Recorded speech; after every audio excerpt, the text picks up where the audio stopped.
سکه لکه څه چل دی سر جی زه ستا دا ټوله ټیبل یې صفا کړم. ټیبل سپارې زه دلته نه. سر جی ټیبل یې را باندې صفا کړه، ډېره ښه صفایي بدله وکړم.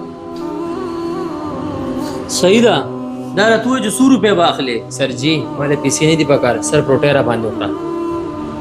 صحیح ده. راځه صفا کړه. صحیح ده. دا صفا دی، هغه بل ټیبل باندې شروع وکړه. صحیح ده.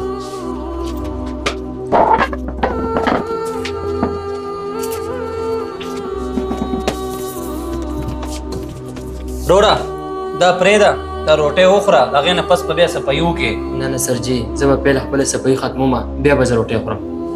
ښځه صحیح ده.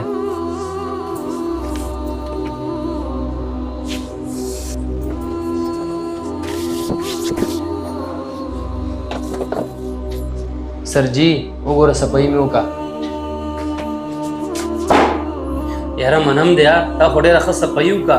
هغه نوره ټوله صفایي دې وکړه. هو سر جی ټوله مې وکړه. ښه راشه دلته کښېنه، بیا دا روټۍ وخوره. دا وله روټۍ وخوره شابه راغله. سر جی دا کباب ما په شاپر کې واچوه. وروره تا خو دا کار چې کوم دی روټۍ خوړلو دپاره وکړو که نه، ته دا وخوره چې نور کم شي نور به درله راغواړم. ها نه سر جی ته ما ته دا کباب هم دې کې واچوه. ته ما ته دا ووایه چې ته دا روټۍ دلته ولې نشي غواړې او دا وړې چېرته. رښتیا راته ووایه چې ته کور نه خو نه راتښتېدلې. رښتیا خبره راته وکړه، یعنې پولیسواله درپسې راولم او بیا به دې ګورې هغه کور ته بوځي. نه نه سر جی پولیس ته مه واس کوه. ته یې پولیس نه ولې دونه یارېږي؟ رښتیا راته ووایه څه خو دې کړي دي. ته رښتیا راته وایه الې به دې کور ته پرېږدم، ګینې پولیس به راشي او هغه به دې ګورې کور ته بیا بوځي. رښتیا درته وایم کور کې زما مور یوازې ده او بیماره هم ده او پلار مې په دې دنیا کې نشته. سر جی دوایانې خو راته سرپریز پتا نه میلاو شو نو ډاکټر راته ویله چې دوایي به په مړه خوري. کور کې څه نو خوراک کولو دپاره او زه ځکه دلته کار کولو دپاره رالم. ولې چې زما مور روټۍ نه خوري نو بیا به دوایانې څنګه خوري؟ هغه چې دوایانې نه خوري نو هغه به ښه کېږي څنګه؟ په دې وجه زه دا کباب کور ته وړم چې هغه روټۍ خوري او دوایي واچوي.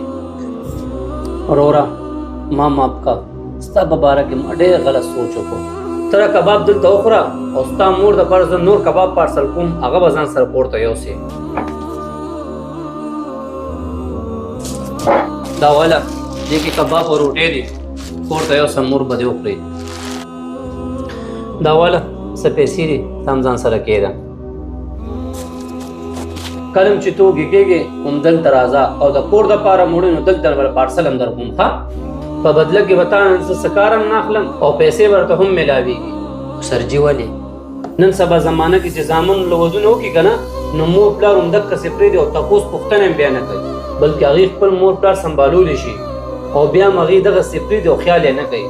ماشاءالله ته ډېر تکړه هلک یې چې اوس هم تا سره د خپلې مور پلار غم دی چې ستا غونډه کې بچې د هر یو مور او پلار وي نن سبا، نو یو مور او پلار به هم خوار نه شي.